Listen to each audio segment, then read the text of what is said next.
All right, everybody. We are today going to talk about the Hebrews. This is Phoenicians and Hebrews Notes part number 3.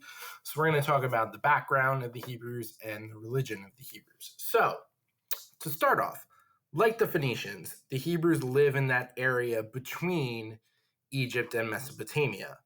And the Phoenicians are in the northern part in what is today Syria and Lebanon.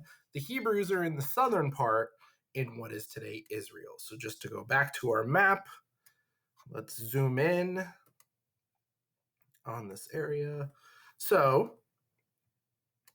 the Phoenicians live in this coastal part of Syria and Lebanon. The Hebrews are down here in what is today Israel. So this whole land that I'm kind of circling with my mouse is the ancient land of Canaan. Phoenicians in the north, Hebrews in the south. Okay. The religion of the Hebrews still exists today. It is Judaism. So somebody that is Jewish is practicing the same religion that the ancient Hebrews practiced. This religion is the only religion out of the ancient religions that we study as part of our study of the ancient people that still exists today. When we study the Mesopotamians, their religion isn't a thing anymore. Egypt's religion isn't a thing anymore. Phoenicians' religion isn't a thing anymore. Same thing for the ancient Greeks and the ancient Romans, but Judaism is. Although, let me add a little addendum. When we study the ancient Persians, their religion also exists today called Zoroastrianism, and we'll learn about that in December. But anyway, moving on. So most early Hebrews started off like a bunch of other ancient civilizations as nomads, and you'll remember nomads are those traveling herders. Some other Hebrews were traveling merchants that walked from trading post to trading post. The Hebrews would trade in the lands between what is today Israel and the ancient Mesopotamian city of Ur on the banks of the Euphrates River. So going back here, so here is, I'm kind of drawing it with my mouse. This is the Euphrates River. Ur is like down here. So the Hebrews would walk and trade. But they would also trade with a group in what is today Turkey.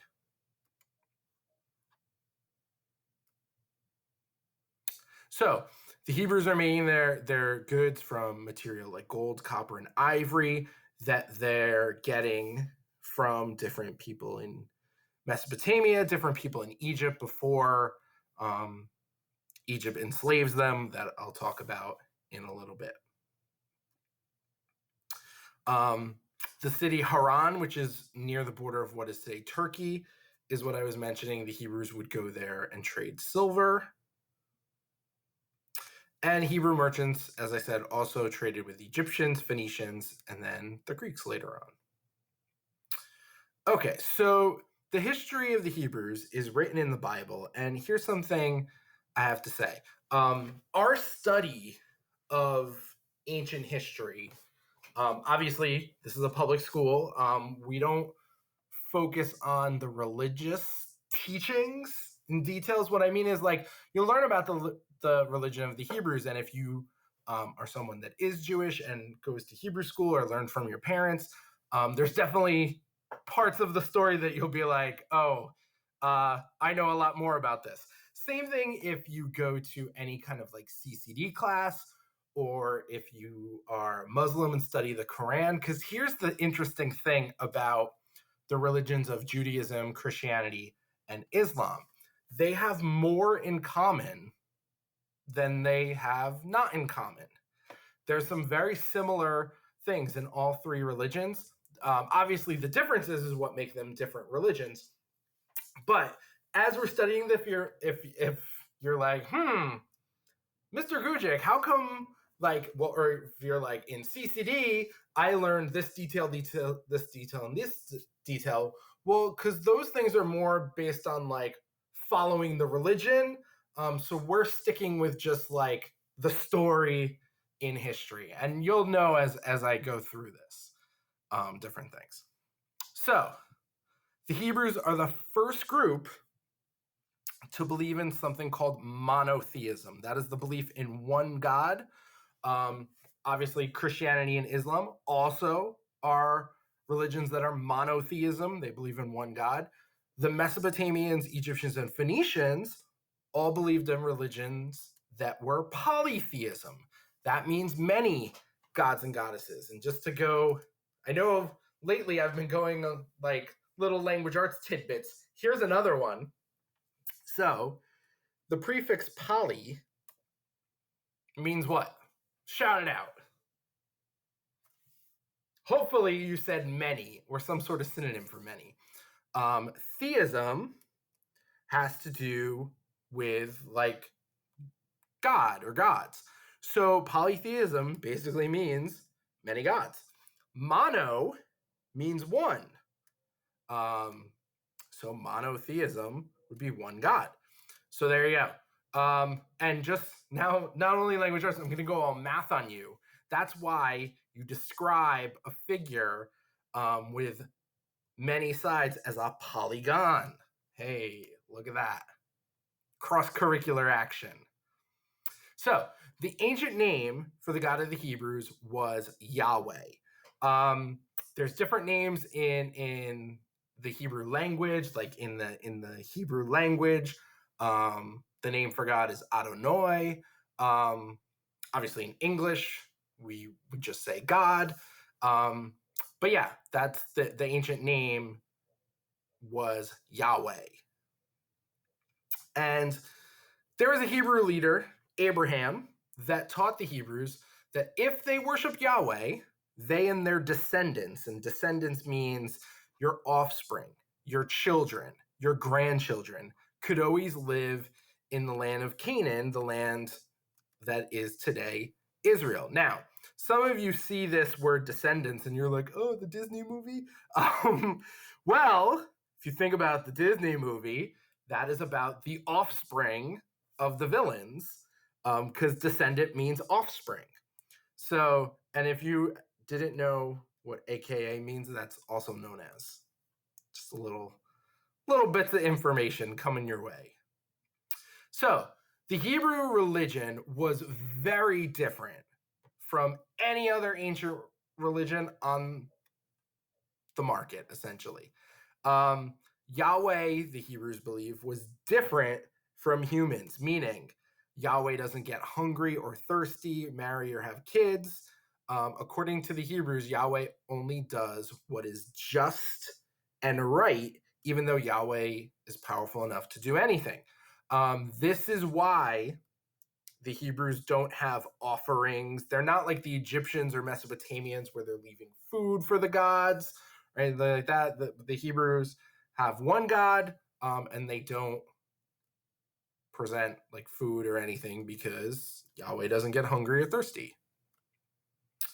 Okay. So Abraham and the other Hebrews settle in the land of Canaan in about 1800 BCE. And when they're in Canaan, they raised flocks of sheep and grew wheat, figs, and olives. Abraham's grandson, Jacob, had 12 sons. And these sons formed the 12 Hebrew tribes. And all is well with the Hebrews. They're staying in Canaan for 100 years. So let me go back to my map.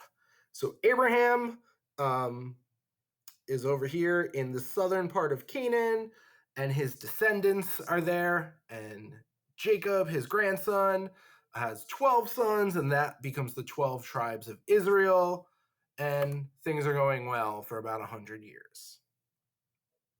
But unfortunately, that's going to change.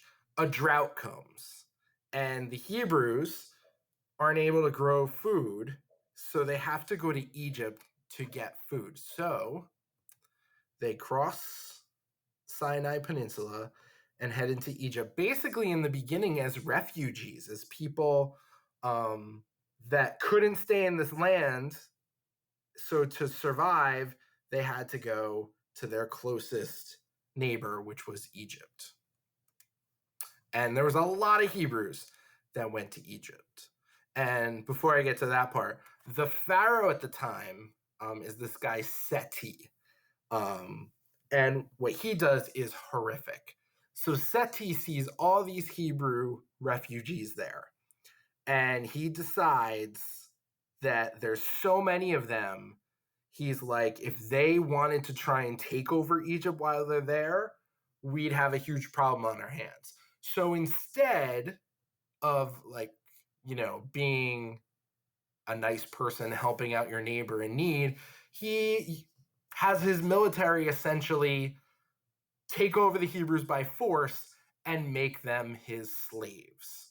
So here you have a people fleeing what is today Israel in need from the drought, and they become slaves in that land of Egypt. So, as I mentioned, when the Hebrews got to Egypt, the Egyptians forced them into slavery. And they are the slaves of the Egyptians for about 600 years. That is like the year 1420 to now. Imagine how much history has gone on from the year 1420 to now. That's 600 years. So 600 years of generation after generation of Hebrews are slaves in Egypt. Now, by that time, obviously, the land of Canaan wasn't suffering from a drought anymore, and other Canaanites had kind of moved in here, and the Hebrews are suffering in Egypt for this hundreds of years of slavery. It's just awful. So, Moses is the Hebrew leader, and this is where I say, like, if you know the story, the religious part of the story, you're going to be like, wow, Mr. Gujic, you really made it long story short. So Moses, Hebrew leader, persuades the Pharaoh, and the Pharaoh at this time is Ramses II, to let the Hebrews leave Egypt. At first, Ramses refused, but later agrees. And Moses led the Hebrews out of Egypt, and their escape is known as the Exodus. So this is kind of the part of the Bible where there's basically, like, there's the conflict between the Hebrews and the Egyptians, and it's led by Moses, and it's something that the Jewish holiday Passover commemorates, is the fleeing of the Hebrews out of Egypt back to freedom. So this escape is called the Exodus.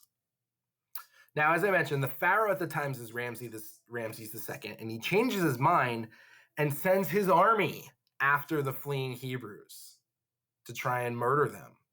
But the Hebrews are able to escape into the Sinai desert. Now, Moses then leads the Hebrews to Mount Sinai. Now, some of you might be like, Mount Sinai, that's a hospital. Named after this place, this important place in history. Now, according to the Bible, Yahweh told Moses that the Hebrews would be protected and should return to their old homeland of Canaan. So in return, the Hebrews made what's called a covenant, which is a holy religious agreement to obey certain laws. The most important become what's known as the 10 Commandments. Now, 10 Commandments taught the Hebrews it's wrong to do things like lying is wrong, stealing is wrong, murder is wrong, and also to do right things, like people should honor their parents and they should respect other people's property and all that kind of stuff. And this, again, is something in, many religions. So the Hebrews set up, when they get back to Canaan, they set up kind of new ways of living that they need to be just, because that's how Yahweh was. Just, obviously connected to the word justice. So they make laws to improve the way people behaved. And the laws affect not only individuals, but they help improve the whole community. And this is something you still hear today. The Hebrews believed in something called social justice. And you hear this a lot today, especially when you hear on the news things like like protesters like the Black Lives Matter movement and things like that. A lot of times they're fighting for social justice. And social justice is a philosophy that dates back to the ancient Hebrews, and it means that everyone has the right to be treated fairly. That's it. Like, no, yeah, but, like, period, end of story. Everyone should be treated fairly. That is the concept of social justice. All right, so that'll do it for Phoenicians and Hebrews notes, part 3.